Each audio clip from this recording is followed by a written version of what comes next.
السلام علیکم ورحمۃ اللہ وبرکاتہ۔ اعوذ باللہ من الشیطان الرجیم، بسم اللہ الرحمن الرحیم۔ الذین آتیناہم الکتاب یتلونہ حق تلاوتہ۔ سورۃ البقرہ آیت نمبر 120۔ ترجمہ: شروع اللہ کے نام سے جو رحمان اور رحیم ہے۔ جن لوگوں کو ہم نے کتاب دی ہے وہ اس طرح اس کی تلاوت کرتے ہیں جیسا کہ تلاوت کرنے کا حق ہے۔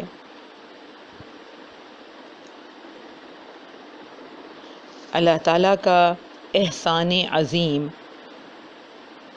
کہ اس نے ہمیں امت محمدیہ میں سے بنایا، اس نے ہمیں قرآن پاک جیسی عظیم کتاب عطا فرمائی، وہ عظیم کتاب کہ جو کہ ہمارے لیے کتاب ہدایت ہے۔ زندگی، یہ دنیا کی زندگی اور آخرت کی زندگی کے لمحے لمحے کے لیے اس میں ہمیں رہنمائی ملتی ہے۔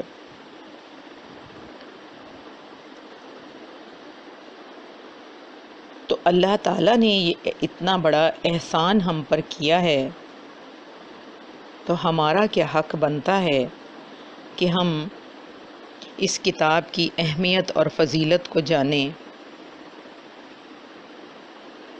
اور اس کے حقوق جو ہم پر عائد کیے گئے ہیں ان کو پورے طریقے سے ادا کریں۔ قرآن پاک کا پہلا حق جو ہمارے اوپر ہے وہ ہے اس پر مکمل ایمان لانا کہ یہ کتاب اللہ کی طرف سے ہے اور اس کا ہر لفظ ہمارے لیے رہنمائی کے لیے اللہ تعالیٰ نے اتارا ہے، اور اس کے ایک کسی بھی لفظ میں، کسی بھی حرف میں کوئی شک نہیں ہے۔ اور دوسرا حق ہمارے اوپر یہ بنتا ہے کہ ہم اس کو صحیح طریقے سے پڑھنا سیکھیں، کیونکہ قرآن پاک عربی زبان میں ہے اور عربی زبان ہماری زبان نہیں ہے، یہ ہمیں سیکھنی ہی پڑے گی۔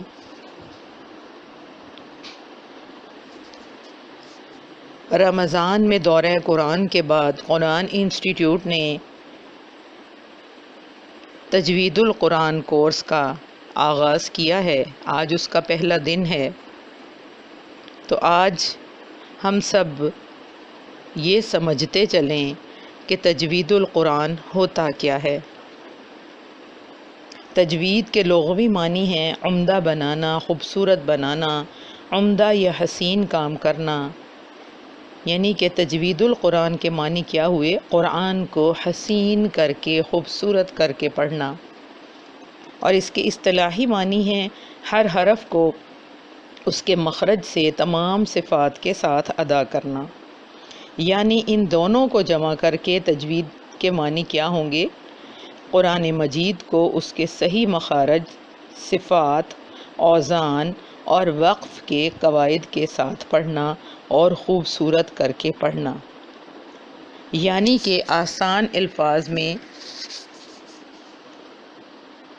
حروف کو کہاں سے اور کیسے پڑھنا ہے اس بات کو جان لینا، اور اس علم کو جان لینا، اس کو کہتے ہیں علم التجوید۔ قرآن پاک عربوں میں اترا، عربی زبان میں اترا، تو عربوں کو کوئی مشکل پیش نہیں آئی اس کو پڑھنے اور سمجھنے میں۔ لیکن جب قرآن پاک عربوں سے دوسرے علاقوں تک پہنچا تو ان سب نے اپنی اپنی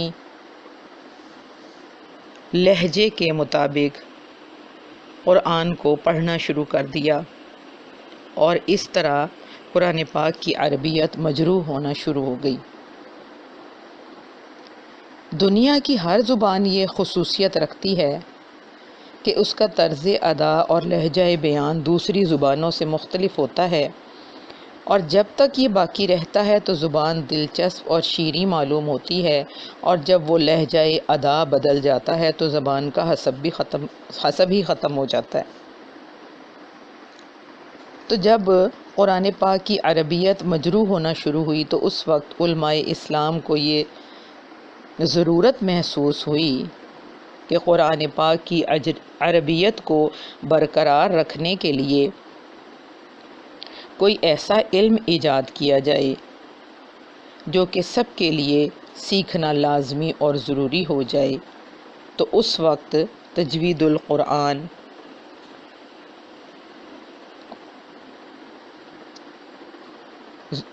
ایجاد کیا گیا، اور اس لیے کہ قرآن کے الفاظ اس شان سے ادا ہوں جس انداز سے اہل زبان ادا کرتے ہیں۔ اور قرآن پاک کی عظمت کا تو یہ عالم ہے کہ اس کا ایک حرف پڑھنے پر 10 نیکیاں ملتی ہیں۔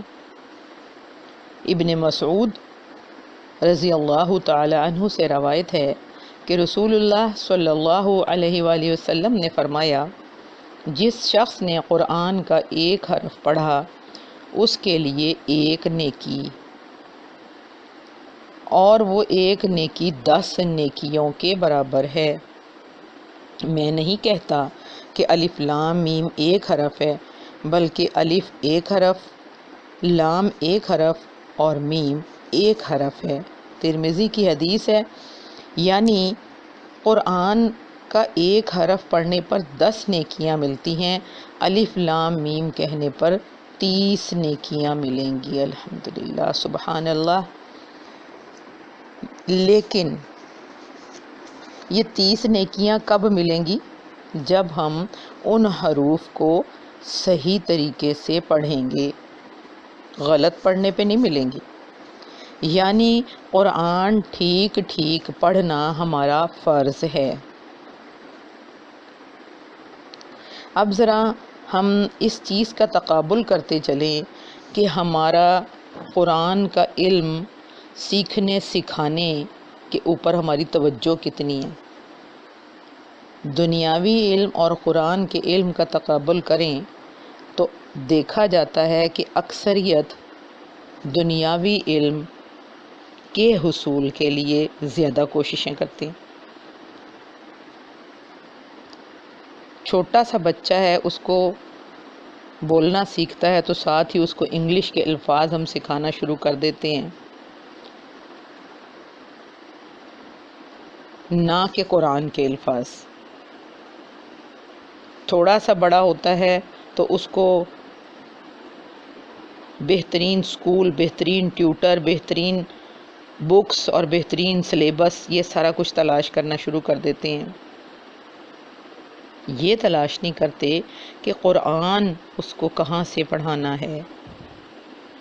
اس کے لیے کیا ہے، کسی کے گھر بھیج دیا یا گھر میں ایک قاری صاحب رکھ لیے اور وہ 10-15 منٹ 20 منٹ آدھا گھنٹہ پڑھا کے اور یہ جا اور وہ جا۔ تو بچہ جب سارا دن اس دنیاوی علم کو سیکھے گا تو ماہر اس میں ہوگا یا اس قرآن میں جو کہ اس نے صرف آدھا گھنٹہ پڑھا سارا دن میں۔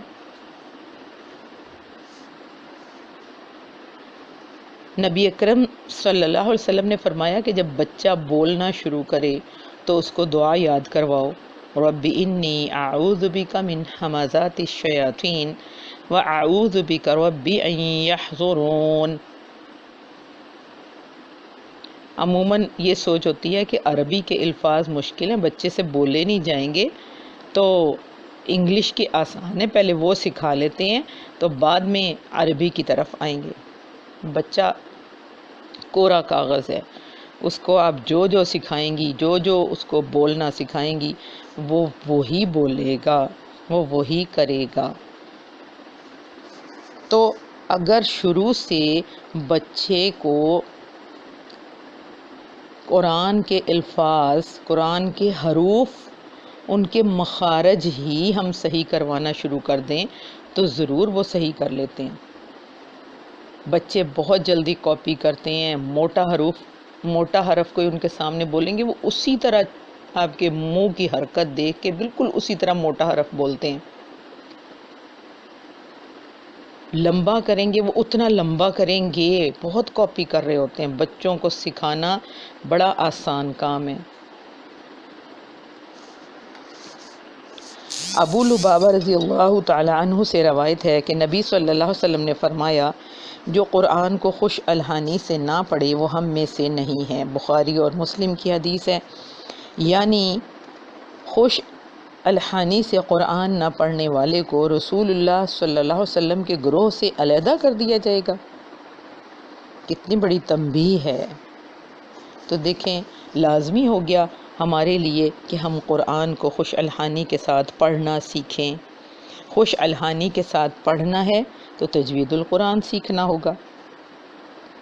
اور اللہ تعالیٰ قرآن پاک میں فرما رہے ہیں بسم اللہ الرحمن الرحیم وَرَتِّلِ الْقُرْآنَ تَرْتِيلًا إِنَّا سَنُلْقِي عَلَيْكَ قَوْلًا ثَقِيلًا. شروع اللہ کے نام سے جو رحمان اور رحیم ہے.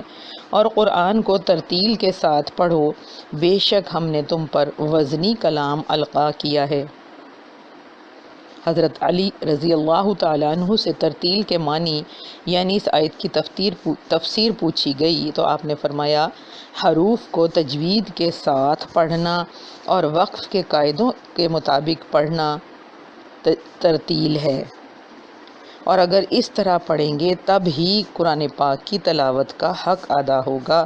اور ایسی ہی تلاوت پر حسنات اور انعامات خداوندی کا وعدہ ہے. چند احادیث میں آپ کو سناتی ہوں. زینوا القرآن باصواتکم، اپنی آواز سے قرآن کو خوبصورت بناؤ. ابو داؤد کی حدیث ہے. حسنوا القرآن باصواتکم فإن الصوت الحسن یزید القرآن حسنا. اچھی آواز سے قرآن کو پڑھ کیونکہ اچھی آواز قرآن کے حسن کو بڑھا دیتی ہے.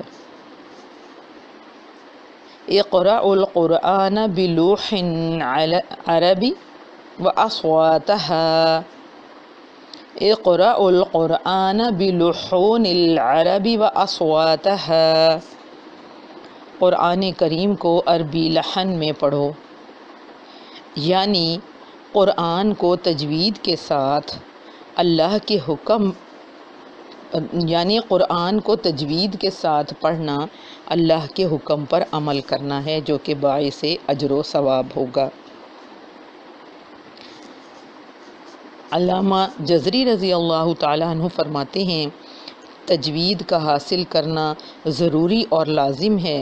جو شخص تجوید سے قرآن نہ پڑھے وہ گناہ گار ہے. اس لیے کہ اللہ تعالیٰ نے تجوید ہی کے ساتھ اس کو نازل فرمایا ہے اور اسی طرح اللہ تعالیٰ سے یہ ہم تک پہنچا ہے. تو ہم نے کیا کرنا ہے؟ قرآن پاک کو بغیر غلطی کے پڑھنا سیکھنا ہے.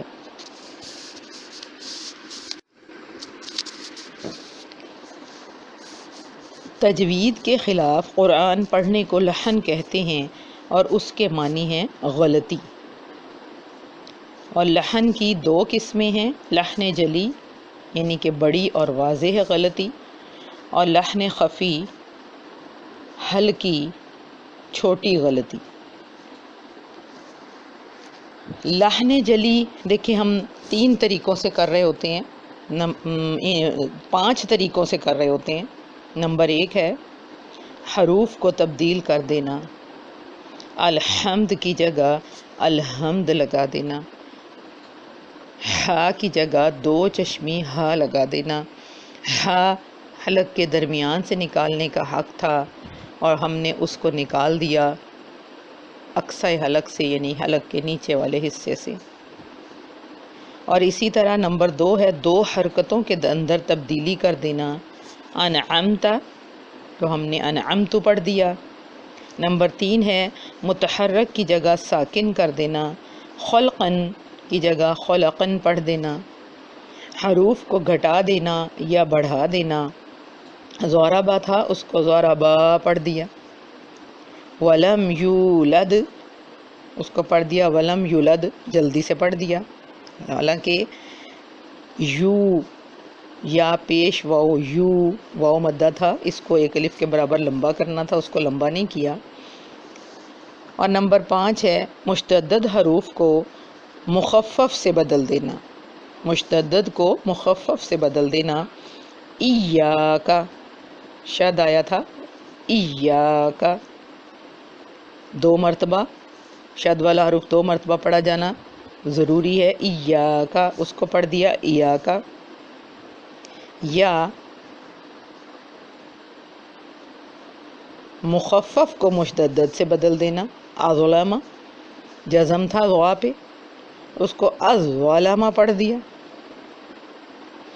لحن جلی واضح اور بڑی غلطی، اور اس غلطی کو کرنے سے ہم گناہ کبیرہ کے مرتکب ہو جاتے ہیں، کیونکہ یہ والی غلطیاں قرآن کے الفاظ کے ترجمے بدل دیتی ہیں۔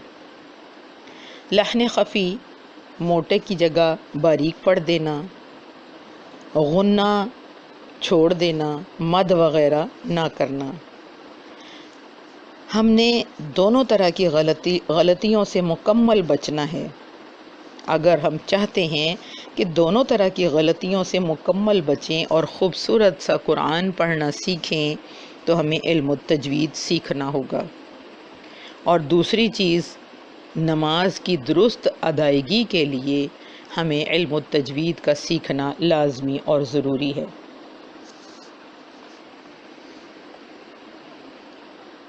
ہماری اردو زبان میں بہت سے الفاظ ایسے ہیں جن کا تلفظ ان کے رسم الخط سے مختلف ہے۔ ظاہر کو ہم ظاہر پڑھتے ہیں، مطلب کو مطلب پڑھتے ہیں، فضل کو فضل پڑھتے ہیں، مثال کو مثال پڑھتے ہیں، اور اسے کوئی غلطی شمار نہیں کیا جاتا اور نہ ہی عیب سمجھا جاتا ہے۔ لیکن قرآن میں غاد کو غا پڑھ دینا، طا کو تا پڑھ دینا، ثا کو سین پڑھ دینا، ہا کو ہا پڑھنا بڑی ہی زبردست غلطی ہے، کیونکہ عربی حروف کا تلفظ بدلنے سے اکثر اوقات معنی بدل جاتے ہیں، اسی لیے عربی الفاظ کو صحیح پڑھنا لازمی اور ضروری ہے۔ جیسے کہ سورہ اخلاص کی پہلی آیت ہے قُلْ هُوَ اللَّهُ أَحَدٌ، ترجمہ کیا ہے؟ کہہ دو اللہ ایک ہے۔ اگر ہم نے اس قاف کو موٹا نہ کیا، جہاں سے اس کو نکالنے کا حق تھا وہاں سے نہیں نکالا، ہم نے کہہ دیا ڈھیلا ڈھالا سا قُلْ هُوَ اللَّهُ أَحَدٌ، تو اس کا ترجمہ ہوگا کھاؤ اللہ ایک ہے۔ جیسے کہ ایک اور جگہ قرآن پاک میں ارشاد ہے کُلُوا وَاشْرَبُوا، کھاؤ اور پیو، تو یہ ہے ڈنڈے والا کاف، تو اس کو سادہ پڑھا جائے گا، اور قل اس کا قاف موٹا پڑھا جائے گا۔ اسی طرح قلبن کا ترجمہ دل اور کلبن کا ترجمہ کتا بن جاتا ہے۔ اسی طرح اثمن سا کے ساتھ ہے اثمن، اس کا ترجمہ ہے گناہ، اور اسمن اس کا ترجمہ ہے نام۔ اگر ہم اللہ تعالیٰ گناہ کی بات کر رہے ہیں آیت میں، تو ہم نے کیسے پڑھنا ہے؟ اثمن سا پڑھنا ہے، سیٹی کی آواز بالکل ختم کرنی ہے، نرمی کے ساتھ پڑھنا ہے۔ اور لیکن اگر ہم نے اس میں سیٹی کی آواز لے آئے اور ہم نے اس کو سختی کے ساتھ پڑھ دیا، یعنی اسمن پڑھ دیا، تو اس کا ترجمہ ہو جائے گا نام۔ اسی طرح صاد اور سین ہے، ناصر مدد، ناصر اس نے مدد کی، اور اگر ہم نے اس کو سین کے ساتھ پڑھ دیا نصر، تو اس کا ترجمہ ہو جائے گا گدھ۔ یعنی کہ قرآن پاک کو درست کرنا ہر مسلمان پر اپنی پوری کوشش اور استطاعت تک فرض ہے، اور سیکھنے کے لیے عمر کی کوئی قید نہیں ہے۔ یہ صرف بچوں کا کام نہیں ہے. اگر بچوں کو آپ پرفیکٹ پڑھا دیتے ہیں تو کیا ہی بات ہے. لیکن میری بہنوں، کسی بھی عمر میں اللہ تعالیٰ نے یہ بات آپ کے دل میں ڈال دی، میرے دل میں ڈال دی کہ میرا قرآن پاک مجھے لگتا ہے صحیح نہیں ہے، اس میں غلطیاں کرتی ہوں میں نے فلاں قاری کا سنا، وہ تو اس طرح اور اس طرح پڑھ رہا تھا اور میں تو اس طرح اور اس طرح پڑھتی ہوں، تو میرے قرآن پاک پڑھنے میں تو بڑی غلطیاں ہیں. کیوں نہ میں کسی سے اس علم کو سیکھوں اور میں اپنا قرآن پاک صحیح کر لوں. میرا تجربہ یہ بتاتا ہے کہ اگر یہ بات اللہ تعالیٰ نے دل میں ڈال دی تو اس کا مطلب ہے اللہ تعالیٰ نے مجھے اپنے دین کے لیے قبول فرما لیا. کیونکہ قرآن پاک کتاب انقلاب ہے. جب آپ قرآن کے نزدیک اس کے الفاظ صحیح طریقے سے پڑھنے کے لیے جاتی ہیں، اللہ کی محبت میں، اس قرآن پاک کی محبت میں جاتی ہیں، تو اگلا راستہ اللہ تعالیٰ آپ کے لیے خود ہی کھول دیتا ہے. آپ تو آئی تھی اس غرض سے کہ میں اس کے الفاظ صحیح طریقے سے پڑھوں. اللہ تعالیٰ نے اگلا راستہ کھول دیا کہ اب اس کو سمجھنا بھی ہے، اس کے ایک ایک حرف کا ترجمہ بھی کرنا سیکھنا ہے اور اس کو اپنے عمل میں بھی اتارنا ہے. پھر وہ عمل میں بھی اترتا چلا جاتا ہے. تو یہ پہلی سیڑھی ہے، بنیادی چیز ہے، اور اللہ تعالیٰ نے جس کے دل میں ڈال دی وہ بڑی بات ہے کہ اس کے دل میں یہ چیز ڈل گئی ہے کسی بھی عمر میں. کیونکہ اتنی پیاری پیاری احادیث اس کے بارے میں جو قرآن خوبصورت سا پڑھتے ہیں، پیارا سا پڑھتے ہیں، اتنی پیاری پیاری احادیث ان کے بارے میں.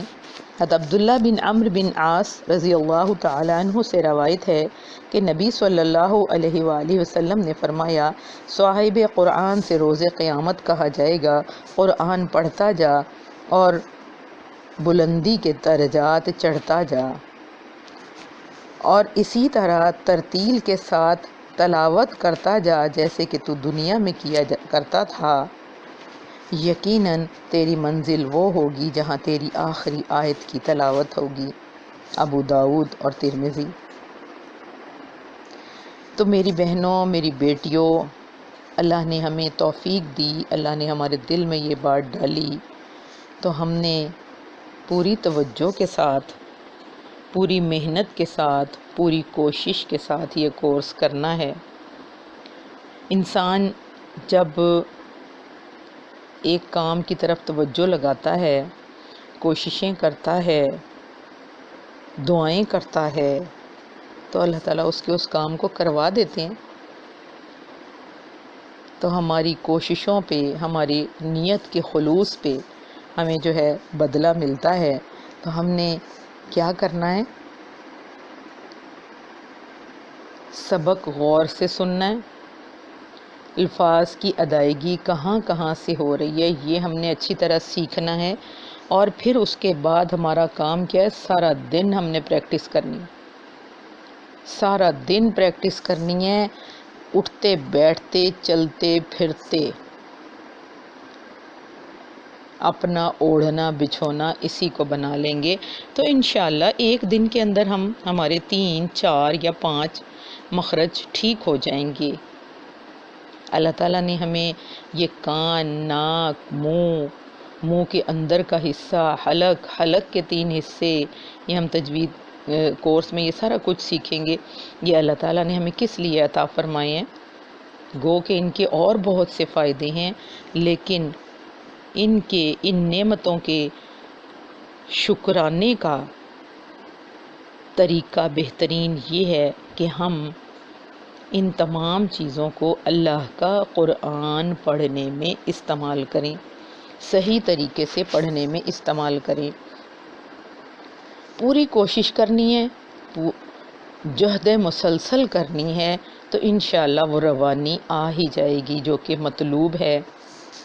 اور پھر میں آپ کو یہ بھی بتاتی چلوں کہ آپ کے لیے پریکٹس کرنے کا بہترین ٹائم صبح فجر کی نماز کے بعد کا ہے۔ اس ٹائم آپ شیشے کے سامنے کھڑی ہوں یا بغیر شیشے کے سامنے کھڑے ہوئے خود سے پریکٹس کریں اور بار بار کریں، ایک دوسرے کو سنائیں، تو انشاءاللہ آپ کے حروف کی ادائیگی بالکل ٹھیک ہو جائے گی۔ اور پھر ایک حدیث آپ کو سناتی ہوں۔ حضرت عائشہ رضی اللہ تعالی عنہ بیان کرتی ہیں کہ رسول اللہ صلی اللہ علیہ وسلم نے فرمایا، جو شخص قرآن مجید پڑھتا ہے اور وہ اس میں ماہر بھی ہے تو وہ روز قیامت مکرم اور نیکوکار فرشتوں کے ساتھ ہوگا، اور جو شخص قرآن مجید پڑھتا ہے اور وہ اٹکتا ہے اور اسے پڑھنے میں دشواری ہوتی ہے تو ایسے شخص کے لیے دگنا اجر ہے۔ بخاری اور مسلم دونوں کے لیے بشارتیں۔ جو ماہر ہے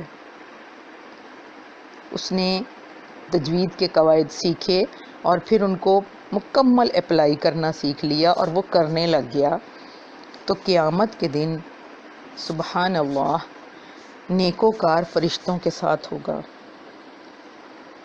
اللہ اس بشارت کو ہم سب کے حق میں کر دے، ہمیں اتنی محنت کرنے والا بنا دے۔ اور دوسری چیز، قرآن مجید پڑھتا ہے اور وہ اٹکتا ہے، اسے پڑھنے میں دشواری ہوتی ہے، یا تو اس کے ناک، کان، منہ، گلے میں کوئی ایسا مسئلہ ہے جس کی وجہ سے وہ لفظ اس سے نکلتا ہی نہیں ہے، وہ حرف اس کوشش کے باوجود نہیں نکلتا۔